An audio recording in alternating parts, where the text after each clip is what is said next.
paham tapi pengen ini bang, pengen menjelaskan bang.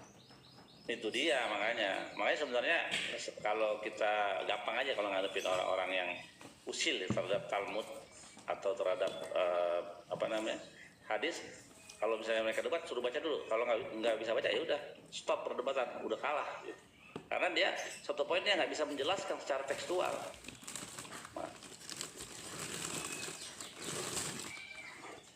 Joe, oke kita naikin Joe.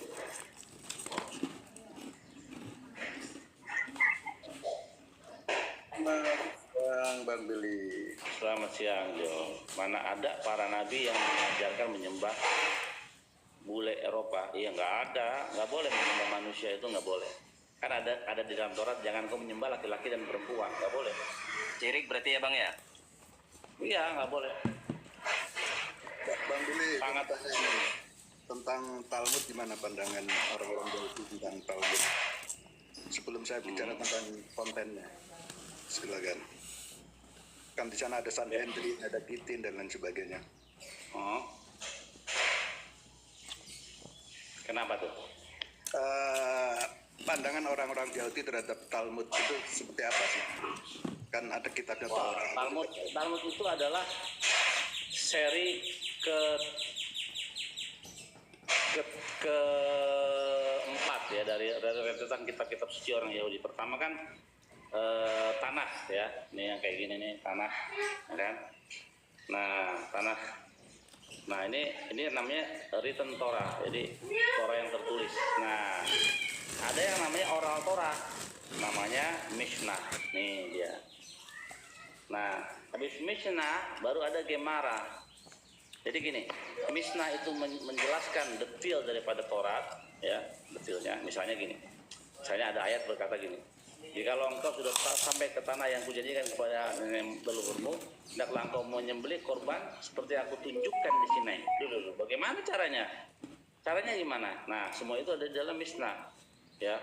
Tata caranya, pisaunya mesti tajam, terus binatang yang tidak boleh disembelih di sebelah binatangnya nggak boleh stres, terus darahnya harus dikeluarkan dari seluruh tubuhnya baru bisa dimakan, dan ada banyak cara-caranya gitu. Harus disembelih dengan doa yang benar gitu. Itu semua penjelasannya di dalam Mishnah. Nah ketika Mishnah menjelaskan Torah, baru ada Gemara menjelaskan Mishnah. Nah baru yang keempat adalah Talmud isinya adalah apa? Talmud isinya adalah Mishnah dan Gemara dicampur, disatukan gitu. Oke, saya lanjut ya Bang Billy ya. Saya pernah membaca itu termasuk bagian dari Talmud ya, ada Sanhedrin, Gitin dan lain sebagainya. Tapi saya baca kok ngeri hal itu terhadap tuduhan terhadap Bunda Maria ya.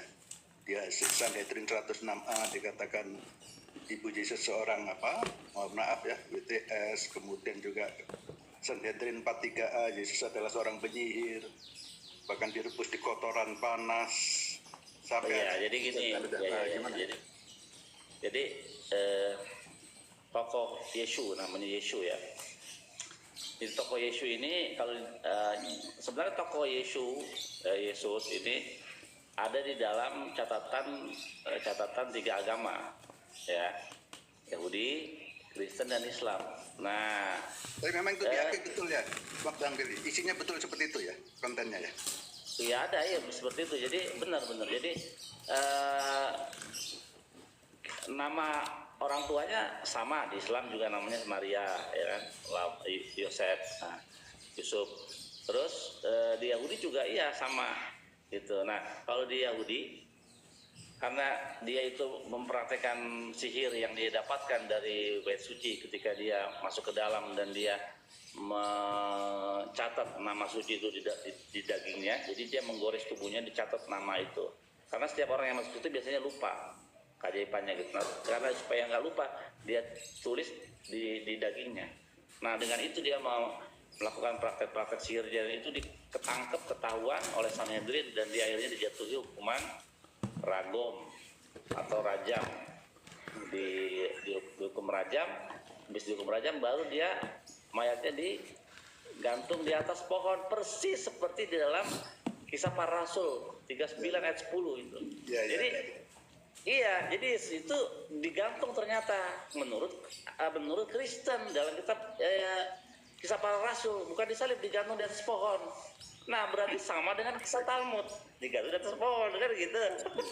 Iya iya bang. Berarti diselewengkan ya bang ya ceritanya itu bang. Saya lanjutkan Bang Billy, saya lanjutkan ya.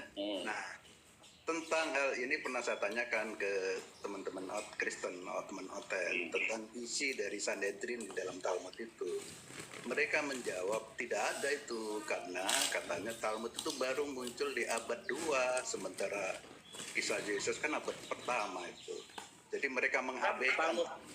Talmud itu kan oral Torah, jadi dibukukan ya memang, tapi sebelumnya itu oral, semua itu dikasih tahu. Sebenarnya namanya oral Torah kan nggak boleh dibukukan, memang aturannya tidak boleh dibukukan, tapi rabi kita Yehuda Hanasi, karena dia melihat bahwa generasi ini semakin bobrok dan takut kehilangan tradisi oral Torah, akhirnya dibukukan lah itu gitu di zaman Rabi Yehuda Hanasi. Ada sanatnya nggak itu Bang Billy? Ada nih. Ada nih. Torat itu ada sanatnya, lihat nih ya. Moshe kibel Torah Mishenai, Usara Yehoshua. Jadi Musa menerima Torat di Sinai dan diturunkan kepada Yehoshua. Yehoshua Yiskenim. Jadi dari Yosua turun kepada tua-tua. Tua-tua itu siapa aja namanya? Nah, di sini ditulis tua-tua itu namanya Eldad. Ada dua pendapat. Nah, ini nih, yang seru gini, kalau kita membaca Talmud, ya, sering ada pendapat yang berbeda. Ini beda. Nah, siapakah tua-tua yang menjadi pembawa tongkat estafet Torah setelah Yosua? Mereka ada terjadi perbedaan di sini. Yang satu, Rabi Yehuda Halevi mengatakan mereka adalah orang-orang Lewi, itu semua orang-orang Lewi. Rabi Berakhya menyatakan bahwa mereka tua-tua itu yang membawa tongkat estafet Torah adalah Eldad, Meidad, juga ada di sana Kaleb, Pinchas dan Otniel. Nah, terus habis dari era tua-tua atau Zekenim ke era para nabi yang pertama setelah era tua-tua adalah nabi namanya Samuel. Nah, dari Samuel Taurat itu turun kepada siapa? Kepada David Hamelech. Dari David Hamelech biasanya kan turun kepada anaknya ya, Salomo. Tapi enggak, dia turun Taurat itu transfer tradition Torah to Akia Shilonit, kepada Akia orang Shilonit, ya, yang menjadi berkuasa di pengadilan Salomo pada waktu itu, Akia. Nah, kenapa Taurat nggak diturunkan kepada Salomo? Saya juga bertanya. Biasanya kan dari ayah ke anak. Nah, itu dibingung juga ya. Apa karena Salomo pinter? Salomo itu, Sulaiman itu pinter. Jadi dikatakan di dalam Tanakh bahwa tidak akan ada pernah lagi sebelum dunia diciptakan atau akan ada lagi orang yang sepintar Salomo. Nggak ada lagi. Dan habis itu dari Akia Taurat itu estafet turun ke Elia. Dari Elia Taurat turun ke Elisha. Baru turun ke Zakaria, Hosea, Amos, terus ke Yesaya, terus turun ke Mika, ke Yoel, ke Nahum, ke Habakuk, Zefanya, Yeremia, terus ke Hagai, Maleaki. Wah, banyak dah. Ezra ada disebut nggak? Ezra ada disebut. Ada, dia tunggu Ezra ini di sini. Ezra itu eranya bukan era Nabi, dia eranya di era the man of the great assembly. Jadi Sanhedrin zamannya. Aduh, kok lapar. Lah, tadi kamu kan udah makan, duduknya di situ tuh. Kamu lagi ngapain tuh? Kamu lagi makan kan? Iya, apaan orang makan dikit doang. Oh, makan lagi. Jadi beli. Duduknya situ. Satu lagi Bang Billy, terakhir Bang Billy. Tadi disebut tentang Solomon ya. Padang mas, 2.000. Iya. Ya. Jangan udah nasi padang apaan? Padang, padang. Jangan pakai itu bumbunya yang daging dulu. Pakai telur, kalau nggak pakai ikan. Ya gimana? Sulaiman ya. Kalau di dalam Al-Quran Nabi Sulaiman kan mujizatnya luar biasa itu. Bisa bicara dengan binatang, bisa bicara dengan jin, mengendalikan jin, angin dan lain sebagainya. Tetapi saya baca perjanjian lama kok tak ada itu ya, Bang Billy. Ya adanya di Torah CBLP.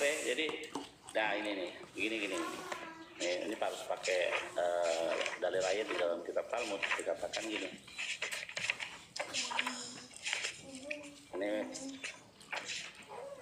Ini dia.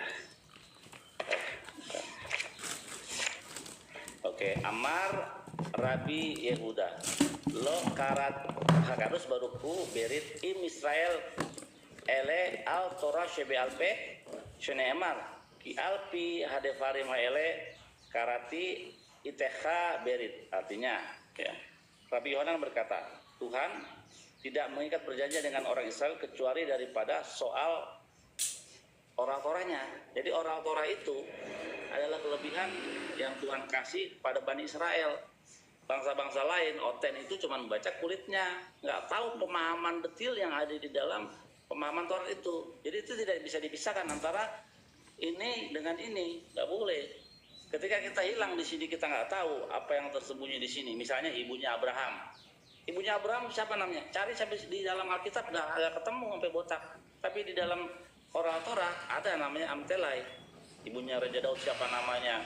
Ya, istrinya ya, yang suka sama Nabi Joseph, Zulaiha namanya. Apakah Zulaiha itu ada di dalam Alkitab? Nggak ada namanya, adanya di dalam oral Torah. Makanya oral Torah itu disembunyikan bagi bangsa Israel. Hikmat yang diberikan khusus bagi bangsa Israel untuk memahami Toratnya. Oke. Bang, Jadi Salomo tanya itu nih bang, yang- tanya nih bang. Bang, kalau Apa? kitab Taurat kan yang bawa kan ini bang, Nabi Musa ya bang ya, Musa. Lah kalau Injil sendiri itu bang, itu kira-kira bikinan siapa ya bang ya? Ya, yang pasti itu bukan firman Tuhan. Pertama, cari di dalam kitab Matius, Markus, Lukas, ada nggak berbunyi ini? Pereber Hasem El Moshe Lemon. Berfirmanlah Tuhan kepada Matius, berfirmanlah Tuhan kepada Lukas, Yohanes, nggak ada. Nggak ada. Jadi itu adalah landasan dasar argumen bahwa perjanjian baru itu bukan firman Tuhan, karena tidak ada tertulis berfirmanlah Tuhan. Simple saja. Itu nggak ada. Nah, Yesus itu di dalam sejarah nggak pernah menulis kitab Injil. Yesus itu kitab Injil itu baru ada menurut sejarah sekuler itu 40 tahun ya, 40 tahun atau setengah abad jaraknya baru muncul yang namanya kitab Injil. Sebenarnya nggak ada itu. Yesus sendiri nggak. Yesus selama hidupnya dia membaca daripada Torah dan kitab para nabi. Yesus nggak baca kitab Matius, Markus, Lukas, nggak kenal ya. Makanya kalau Yesus sekarang masih hidup, Yesus orang Yahudi kan, diketawain mereka. Lalu ngapain baca kitab Matius, Markus, Lukas? Torah nih. Nomor itu bang, nomor. Iya, orang Tuhannya aja orang Yahudi, Tuhannya orang Yahudi. Baca bener, kitabnya kitab tanah. Lu pengikutnya jadi Kristen, baca kitab Matius. Kan aneh.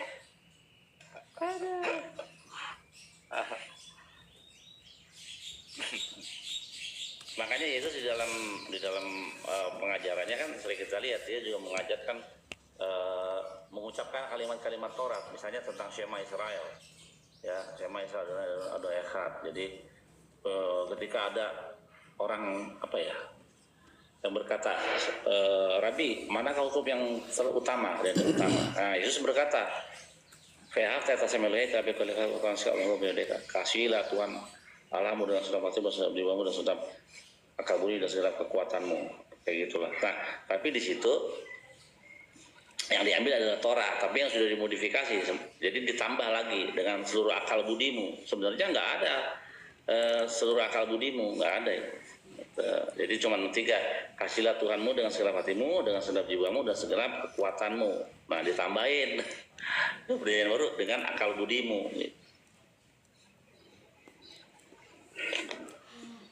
Jadi Yesus itu selama hidupnya yang diajarkannya ya Taurat, nggak ada yang nggak Taurat, mana Benar bang. Ya.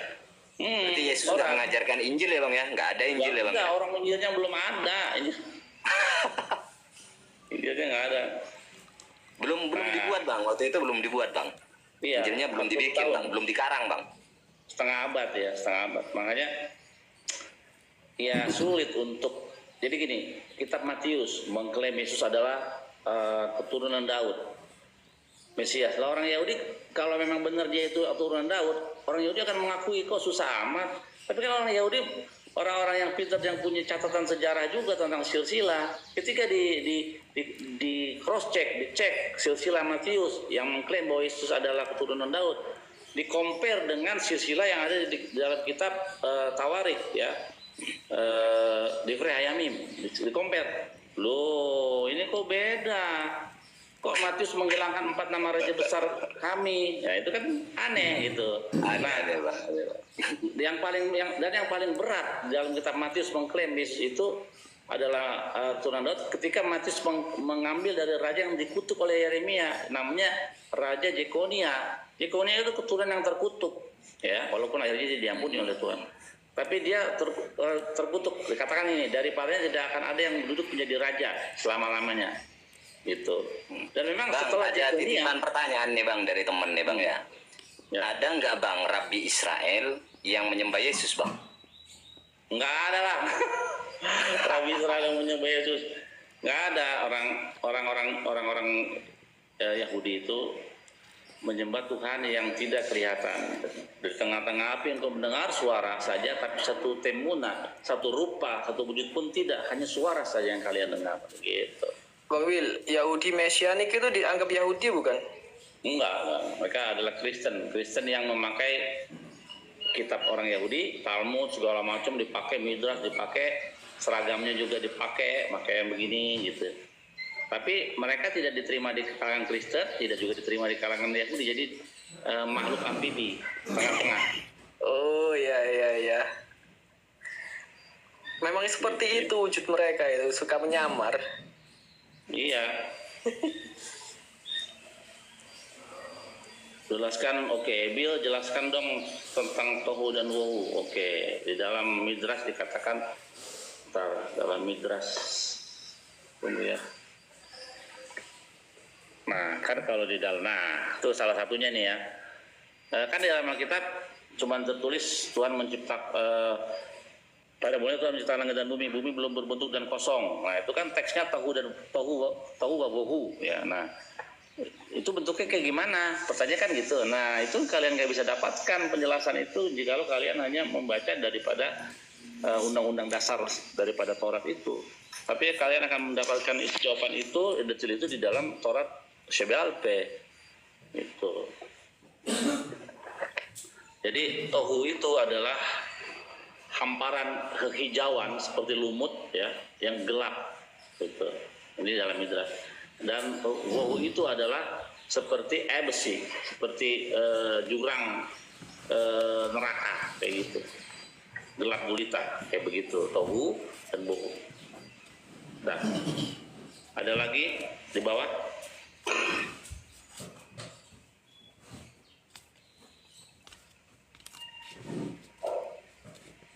Naikin lagi bang. Hari ini sudah berapa lah? Jadi gini ya teman-teman,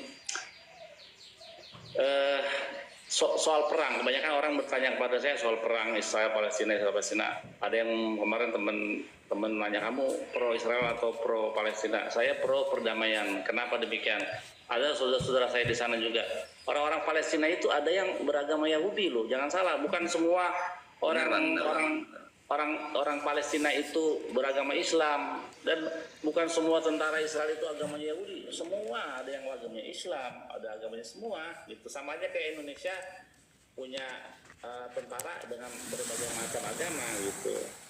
Gitu. Jadi saya pro kepada kemanusiaan, artinya perdamaian itu harus segera diadakan, karena kasihan yang menjadi korban itu selalu orang tua, anak kecil, perempuan yang lemah. Kasihan lah. Mana ada sih yang mau melihat perang terus senang gitu? Nggak ada. Tuh kan, pada ngomongin tuh di bawah tuh. Si Ian bang, Kutasoy bang. dinaikkan tuh Ya bang. naik sini Bang Ian. Nah, Share baik. Siapa nih share baik?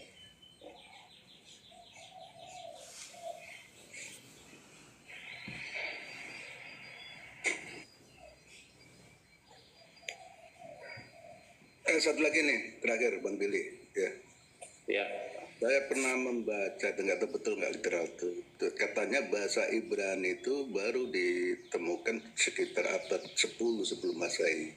Sementara kisah Musa itu kan ribuan tahun, 1500 tahun ya sebelum Masehi. Nah, apalagi di sana dikatakan Taurat itu diturunkan dalam bahasa Ibrani. Nah, kalau bahasanya baru muncul abad 10 sebelum Masehi, kenapa kok berbahasa Ibrani?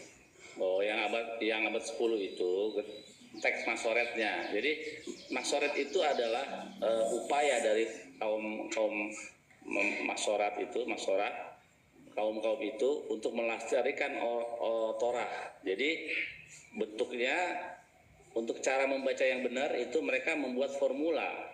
Jadi semacam pelestarian daripada oral Torah ini jadi dimasukkan ke dalam, ada nikut-nikutnya cara membacanya. Nah, supaya nggak hilang tradisi itu akhirnya dimasukkan itu nikutnya, huruf-huruf hidup dimasukkan. Jadi kadang-kadang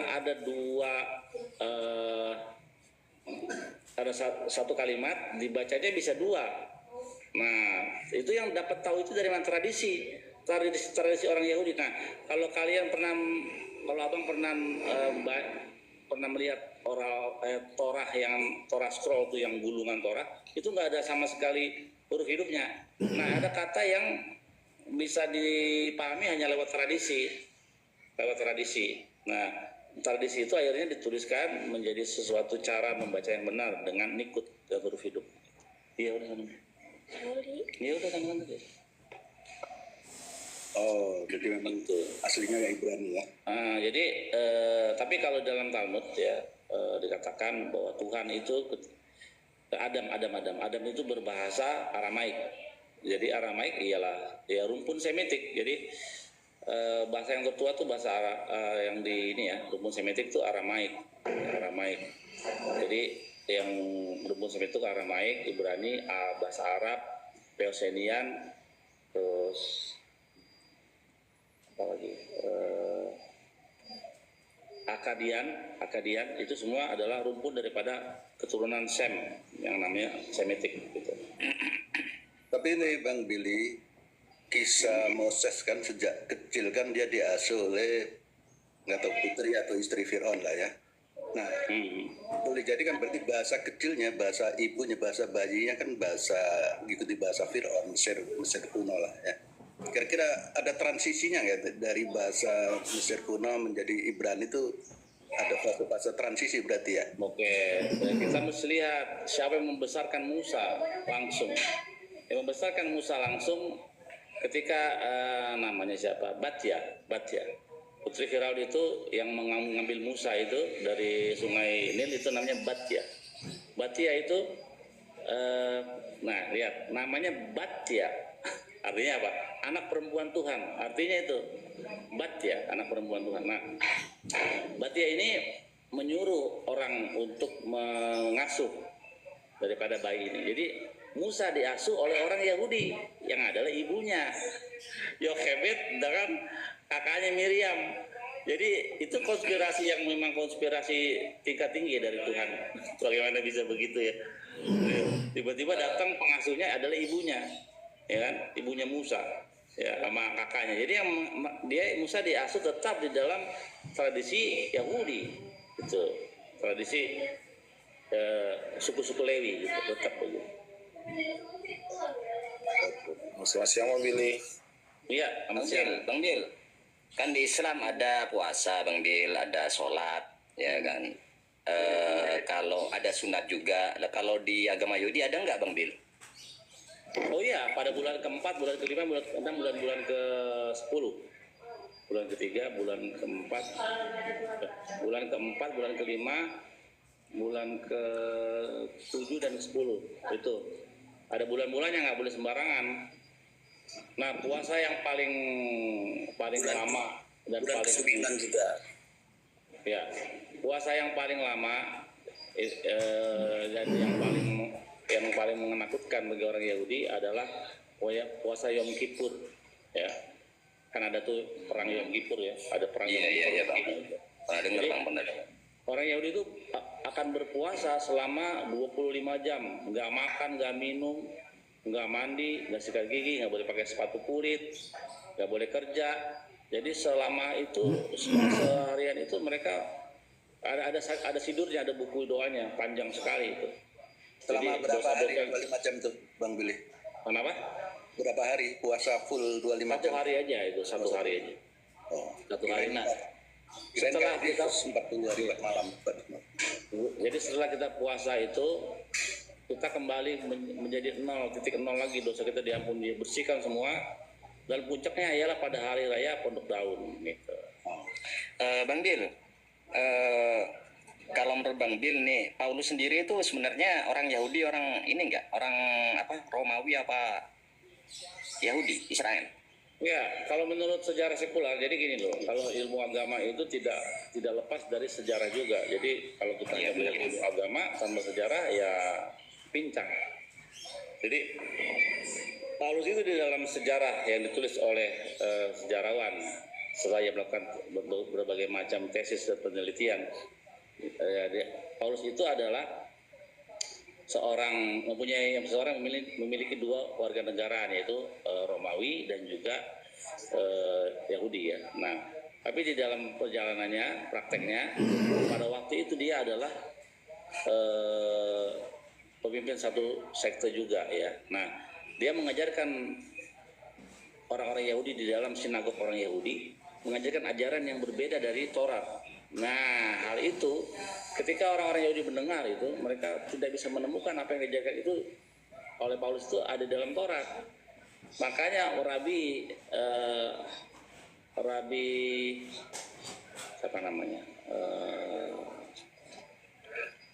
Aku lupa ya, murid Paulus kan ngaku murid Rabi Gamaliel ya. Rabi Gamaliel itu akhirnya mengekskomunikasi, mengeluarkan Paulus dengan teman-temannya itu yang mengajarkan ajaran yang berbeda dari sinagog, dan dibuatkan yang namanya satu berkat, satu doa yang lebih kepada arah mengutuk sebenarnya, mengutuk mereka. Karena mereka mengajarkan ajaran atau menyesatkan orang-orang Yahudi untuk tidak menyembah kepada Hashem, kepada Tuhan. Nama berkatnya ya, doanya adalah doa Haminim. Bunyinya gini, kiranya mereka segera dihancurkan, kiranya mereka segera dirobohkan, kiranya nama mereka dihapus dari kitab kehidupan, jangan ada nama mereka kayak gitu. Itu karena kelakuan Paulus gitu. Jadi kalau dia bilang di dalam kitab Perjanjian Baru dia adalah murid Rabi Gamaliel, katanya katanya tidak ada catatan satupun murid Rabi Gamaliel bernama Paulus. Nah, kita bisa ambil dalam sejarah yang netral. Nah, ketika Rabi Gamaliel sedang melakukan sosialisasi daripada Mishnah ya, moral Torah kepada orang-orang Yahudi yang ada di pembuangan, Paulus juga sedang on the way berjalan mengajarkan ajaran barunya ini, begitu. Nah, ketika mereka gagal mengkonversi orang-orang Yahudi untuk menjadi masuk Kristen, mereka gagal dulu gagal.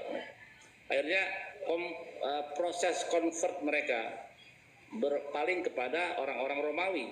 Ini menurut buku sejarah ya, Max Immanuel Dimon, buku sejarah Max Isaac Dimon namanya. Proses pengabaran Injil berpindah dari targetnya orang Yahudi ke target yang lebih soft, lebih gampang, yaitu para penyembah berhala, pagan Roma. Dan hal itu diterima menjadi satu agama nasional Roma pada waktu itu, bahkan sempat agama Kristen. Karena di dalam pagan Roma itu konsep Trinitas itu sudah ada. Tuhan-Tuhan mereka, merek-merek nama-namanya, merek-merek nama-nama motor Yamaha, Jupiter, Nuvo, apalagi itu. Iya, ada dah. Pluto. Bukan, ada di bukunya. Jadi konsep-konsep Trinitas, konsep-konsep Trinitas itu sudah ada di dalam agama-agama Roma. Jadi itu gampang ngeblend, bersatu dengan kekristenan gitu. Kekristenan bang. Jadi istilahnya di misionaris ya bang ya, berarti ya. Paulus tuh semacam misionaris berarti bang. Iya, dialah yang menuhankan Yesus tuh. Iya benar bang. Tadi itu orang yang paling bertanggung jawab di neraka itu adalah Paulus. Paulus bang. Tapi paling sukses itu Bang Bang Billy paling Kalau, sukses. kalau 2 miliar lebih. kalau orang Paulus banyak pengikutnya itu bang. ya bertanya Bang Bil, Bang Bil itu kalau Yahudi pertama kali itu keturunan siapa Bang Bil? Yahudi itu kan sebenarnya bukan agama. Yahudi itu diambil dari kata Yehuda. Yehuda. Jadi ketika orang-orang Israel itu 12 suku Israel itu kan, nah 10 suku itu kan dibawa ke pembuangan oleh Raja Sanherib. Sanherib itu ada di dalam kitab Yesaya dia sejarahnya. Dibawa ke pembuangan, nah itu hilang semua sudah berpencar ke seluruh bumi udah semua. Pembuangan pertama itu oleh Sanherib. Itu di zaman apa itu Bang Bil? Syria. Nah, jadi sekarang Yahudi ada di seluruh penjuru bumi asal usulnya dari dia. Nah, yang tinggal sekarang yang paling besar namanya sukunya Yehuda. Ada juga Lewi atau Kohen itu marga-marga yang sampai sekarang masih bisa diidentifikasi. Tapi kayak marga Gad, Naftali itu sudah tidak teridentifikasi. Nanti Sang Mesias akan mengetahui itu. Nanti sebentar lagi saya akan buka datanya. Nah, maksud saya gini Bang Bil, jadi semua orang Yahudi sekarang disebut dengan nama yang paling bertanggung jawab, itu Yahudi gitu. oh, jadi sebelumnya Yehuda ini punya saudara-saudara Bang Bil ya? Ada 11 saudaranya. Nah, 11 saudaranya itu bapaknya siapa itu Bang Bil? Keturunan siapa itu? Yakub ya. Iya, Yakub. Dari 4 istri ya, dari 4 istri. Dari Yakub tadi bapaknya Yakub siapa kalau menurut Yahudi? Ya, bapaknya Yakub ya Ishak lah. Oke. Berarti dari Ishak sudah menyebar ke seluruh dunia berarti. Apa sebelum Ishak juga sudah menyebar ke seluruh dunia berarti Bang Bil? Iya, zaman Ishak, waktu Ishak masih hidup kan mereka masih merupakan satu klan gitu ya, masih satu kumpulan gitu. Masih satu kumpulan. Nanti di zaman taruh. Oh, di zaman Musa. Zaman Musa baru terkumpul mereka jadi satu klan Israel Raya ya, Israel itu terdiri dari 12 suku itu. Jadi di zaman Ishak belum ada Israel. Di zaman Ishak belum ada. Zaman Abraham juga nggak ada Israel. Israel itu baru ada di zaman Yakub karena namanya diganti Yakov jadi Israel gitu. Oke. Berarti sebelum Yakub kan ada masih terkumpul dalam satu wilayah kah atau sudah menyebar ke seluruh dunia Bang Bil? Keturunan siapa? Ishak. Ya masih ada di sekitar situ juga, masih di sekitar situ. Nah, mereka kan tinggalnya di tanah Kanaan. Abraham itu dia tinggal di Kanaan walaupun dia berpindah-pindah ya, pernah ke Mesir, pernah ke Yusuf yang kena Mesir kan jadi budak itu Yusuf. Nah, maksud saya kan ada keturunan-keturunan sebelumnya itu, apakah memungkinkan kalau di dalam satu tempat kan ada penduduk bumi ini kan banyak Bang Bil, maksud saya itu menyebar nggak dari keturunan Ishak tadi ke misalnya ke Indonesia lah atau ke mana lah, ke pelosok dunia yang ada penduduknya gitu. Karena kita yakin dari kita sesama dari Adam ya. Kalau kita menolak ukurnya dari Ishak ya itu sudah terjadi perpecahan daripada penduduk bumi. Seharusnya diambil jangan dari Ishak tapi dari Nuh. Dari Nuh ya Nuh. Nah, dari Noah kan ada 3 ya. Jadi Sem, Ham dan Yafet. Jadi Sem itu orang-orang rumpun Semitik ya. Terus kita ini ada di Sem, Ham, Yafet. Indonesia di Yafet. Kalau Ham itu orang-orang Afrika yang hitam-hitam itu ya itu. Oh, Bang Bil, dalam Yahudi sebelum melakukan ibadah ada pembersihan juga nggak? Maksudnya kayak wudhu kalau di Islam itu Bang Bil. Oke, kita pakai data aja, enaknya. Dek, diambil itu, Dek. Tidur.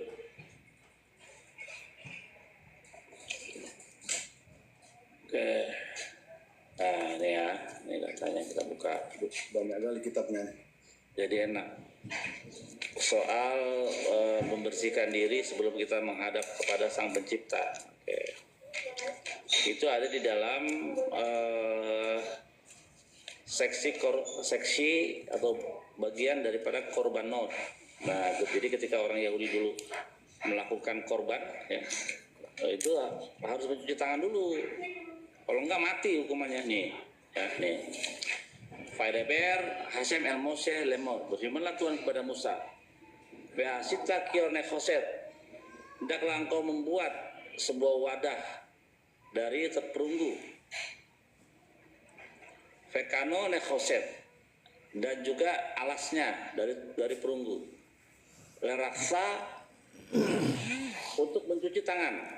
Fenatata ohel moed ketika dan hendaklah engkau menempatkan itu ya, bejana itu atau pencuci tangan itu di antara kemah pertemuan dengan mezbah ya. Ferakatsu, hendaklah Harun dan anak-anaknya mencuci tangan dan kaki mereka. Behoam el ohel moed irkasu velo yamotu, supaya mereka tidak mati, atau ketika mereka ingin melakukan ke mezbah, ke altar untuk memberi persembahan korban, harus cuci tangan, kalau enggak mereka akan mati. Jadi hukumannya itu begitu. Nah terus ini Fihayalah sakolam, dan ketetapan ini adalah selama-lamanya bagi mereka keturunannya, turun temurun. Nah, jadi cuci tangan, kaki sebelum kita menghadap kepada Tuhan itu sudah ada dari zaman Musa 3.300 tahun yang lalu. Betul. Satu lagi Bang Billy, satu lagi ya. Terakhir habis ini terakhir Bang Billy ya, tentang sunat ini ya. Teman-teman Kristen ya seringkali berbicara sunat itu adalah tanda perjanjian dengan Allah. Tapi mereka bilang hanya dikhususkan kepada orang Israel. Artinya di luar Israel tidak punya kewajiban untuk sunat. Nah, bagi orang-orang penganut Yahudi yang non-Israel, menurut ajaran Yahudi, apakah juga ada kewajiban sunat juga? Ya, kalau sunat itu hanya berlaku bagi keturunan Abraham, itu aja. Karena Abraham lah yang pertama kali mengikat perjanjian dengan Tuhan ketika diikat di bagian tubuhnya, orlah namanya orlah. Ketika dia disunat, bagian tubuhnya disunat, itulah perjanjian yang diikat dengan Tuhan. Siapa ya keturunannya? Ismail, keturunan Ismail waktu Ismail umur 13 tahun. Nah, tapi janji Tuhan kepada Abraham soal anak nanti yang akan disunat umur 13 tahun itu hanya berlaku kepada Ishak dan keturunannya. Nah, makanya Ishak itu disunat umur 8 hari. Nanti kesana-sananya sampai kepada Musa itu disunat umur 8 hari. Tapi Musa itu lahir sudah tersunat ya. Musa itu lahir sudah bersunat. Ya, Noah juga lahir sudah bersunat. Jadi tapi hukum 8 hari itu bagi keturunan Abraham itu diikat dengan itu. Mose sudah lahir bersunat. Pada waktu ibunya lewat ke itu kan dia ada malak itu yang datang, ya kan? Itu bukan Musa, itu anaknya Gersom. Bang Bil, udah. Itu bukan Musa, anaknya Gersom itu. Ya gimana? Ya lanjutkan lagi Bang Bil, lanjut Bang Bil.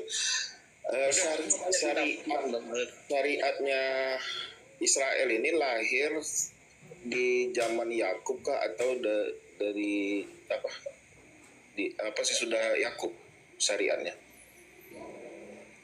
Ya, nah pertanyaan yang bagus. Jadi kami orang Yahudi ada ayatnya, kami menyunatkan anak-anak kami bukan karena Abraham, tapi karena Musa memerintahkannya di Sinai. Jadi gitu. Ketika Abraham sudah menerima hukum sunat keturunannya, nah baru itu di hukumnya di establish ya, ditetapkan sebagai hukum tertulis di Sinai ketika anak umur 8 hari harus disunat. Jadi semua orang-orang Yahudi ketika di zaman Musa itu wajib semua umur 8 hari. Gitu. Ya, kalau dengan syariat-syariat lain kan seperti itu juga Bang Billy. Berarti ada juga yang diestafetkan dari zaman nabi-nabi sebelumnya berarti ya, kalau dalam Israel kan. Kalau Iya. semisal mungkin bapaknya Yakub siapa tadi? Yakub, Ishak. Ya, taruh Nuh, kita ambil Nuh. Berarti dari Nuh sudah ada syariat yang sudah diwariskan ke Yahudi sekarang berarti ya. Iya, estafet Torah. Jadi gini, Taurat itu harus dipahami artinya. Taurat itu adalah artinya instruksi. Jadi perintah, instruksi. Makanya Adam juga dikasih Taurat, instruksi untuk tidak memakan buah itu. Gitu. Jadi Taurat itu harus dipahami secara arti basicnya dulu.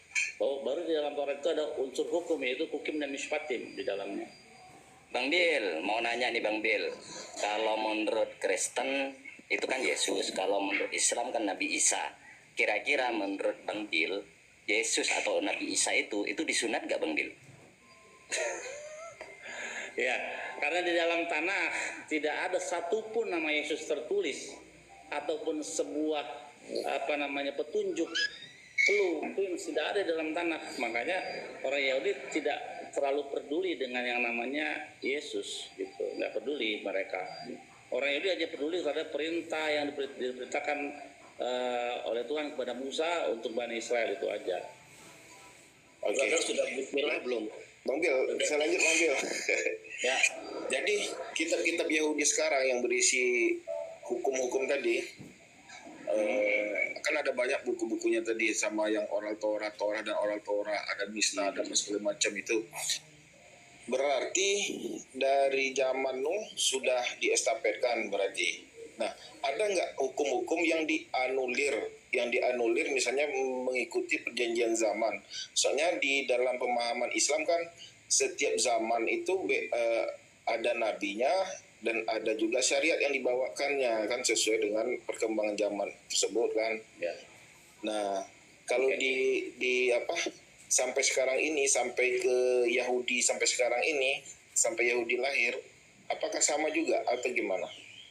Oke, kan tadi salah satunya aja ya hukum yang tadi aku bacakan. Nah, salah satu tadi hukum yang tadi soal cuci tangan dikatakan gini kan, Vehaya lahem hak olam, dan semuanya ini bagi mereka merupakan ketetapan eternal, ketetapan yang kekal untuk selama-lamanya, untuk mencuci tangan dan kaki sebelum menghadap kepada Sang Pencipta. Gitu. Jadi semua ketetapan Taurat itu, baik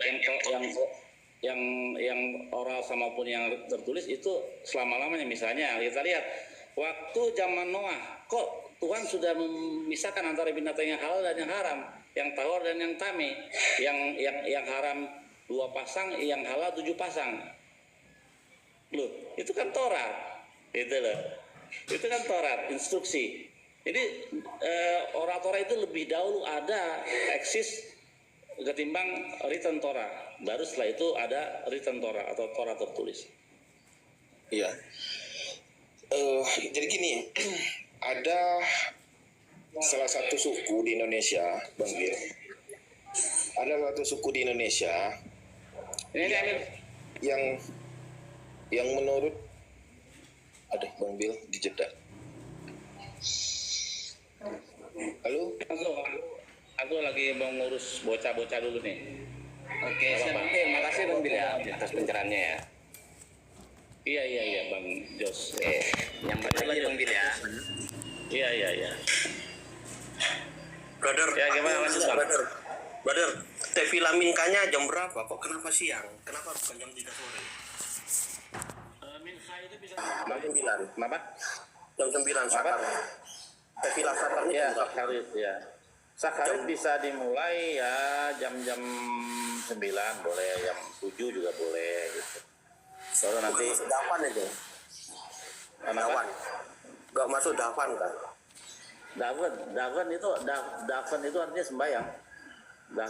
Davan minha, davan sakharit. Ya, tadi kan aku tadi sakharit tapi ada telat sakharitnya. Sakharit tapi masih bisa, tadi masih jam 11 jadi masih boleh. Nanti kalau udah jam 12 udah nggak bisa. Nah, kalau kita telat sembahyang pagi, ketika kita minha nanti kita harus 2 kali berdoa minha, dan yang paling penting harus memberi sedekah. Itu baru dianggap seperti kamu tidak skip doa atau sembahyang pagi gitu. Ya, karena biasanya ada yang dirapel bukan dirapel ya, dijadikan satu minka sama RF. Dikodok kalau di Islam. Iya, Itu jadi bisa. ada teman Jadi saya kalau ada. misalnya pagi misalnya kita skip, nanti pas sembahyang siangnya 2 kali, terus harus memberi sedekah gitu. Iya, banyak bang. Gitu. Ya, fast di bawah Ya, PAS gimana? Bang, saya mau izin bertanya. Ya, Apa kalau kan ya Yahudi kan, saya kan pernah nih sholat di masjid. Kedua, kenapa orang Yahudi itu lebih mau daripada di dalam masjid daripada di gereja? Mohon izin. ya karena di masjid atau di musala itu tidak ada ikon-ikon manusia di situ ya, atau ikon-ikon yang yang disembah patung-patung nggak ada gitu. Dan terutama lagi Ikon bulan sabit kan ada, brother. tidak ada praktek doktrin mereka, pengajaran Islam itu tidak mengarah kepada paganisme. Oh gitu ya. Artinya mereka ini lebih condong ke Tuhannya seperti orang Islam gitu ya, gitu ya. Kayak misalkan kalau misalkan Allahu Akbar, kalau dalam Yahudi kan Elohim, Adonai Israel, Elohim, Eloh itu ya, mohon izin. Ya, Sema Isra Adonai Echad gitu. Dan kedua, saya izin bertanya, ya kenapa orang Yahudi dan ataupun orang Yahudi ini dan mengatakan bahwasannya tuh kenapa orang Kristen mengatakan Tuhannya Yahudi itu sama Tuhannya orang Kristen itu sama, padahal dalam ajaran Abraham ataupun Judaism bahwasanya mereka itu menganggap satu Tuhan, tidak ada Tuhan diserupakan. Itu bagaimana penjelasannya? Mohon izin. Ya, sudah jelas dalam Torah, Lo Ish'el Mekazef, Tuhan itu bukan manusia. Jadi Hashem, Hakados Baruku, pencipta langit dan bumi ini bukanlah manusia. Jadi kalau ada yang menyembah Tuhan yang berinkarnasi jadi manusia, itu berbeda dengan Tuhannya Yahudi nggak kelihatan, mati orang. Musa, sekelas Musa aja itu meminta untuk melihat Tuhan, dia bilang nggak ada yang bisa melihat aku bisa hidup, karena Tuhan itu bukanlah seperti kita punya tangan, punya mata, punya fisik. Nggak ada, Tuhan tidak berbentuk fisik. VN demo tabu VN gu lono arat elaf satu, bahwa Tuhan itu tidak mempunyai bentuk persamaan tubuh jasmani serta kekudusan yang bisa disamakan dengan apapun, nggak ada gitu. Tapi dia melihat punggung, brother. Oh, ada gini, dalam Taurat itu ya ada bahasa-bahasa yang alegoris yang harus dipahami, memakai teknik hermeneutik. Hermeneutik orang-orang Yahudi sudah ada soal itu. Kita lihat bagaimana yang dilihat oleh Musa itu adalah 13 nama atribut Tuhan. Erek Apaim, Kedar Chesed, ada 13 nama-nama Tuhan yang merupakan sifat-sifat dia. Lihat ya. Jadi ketika Musa bilang, waktu Tuhan bilang aku taruh di balik bukit dan engkau hanya melihat belakangku saja. Nah, belakangku tidak boleh diterjemahkan secara belakang seperti manusia. Jadi begitu Tuhan lewat, ya, yang didengar oleh Musa itu hanya nama-nama 13 atribut Tuhan. Kita Chesed, penyulas kasihan, Erek Apaim, lamban marah, ada 13 tuh di dalam kitab Ulangan itu ada. Kalau dipikir ajaran Yahudi ini kayak muncul ajaran agama Islam gitu ya. Dan juga saya pernah baca bahwasannya tuh Islam ini berkaitannya dengan apa kayak model sepupu ada Yahudi lah gitu. Apakah benar Iya. Bang Izin? Tunggu bentar. Lanjut dulu, aku mau urusin bocah dulu. Tunggu bentar.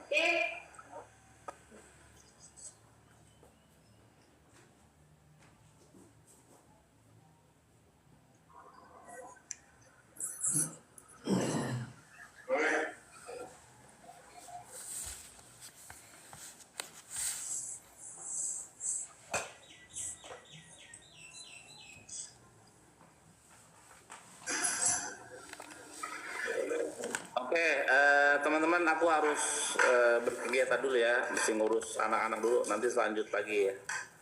Nih, karena anak-anak mesti diurus ya. Bang Nadia, Bang Pas, Bang Sir, baik, oke, sampai ketemu lagi ya. Makasih Bang. Terima kasih Bang. Assalamualaikum. Shalom.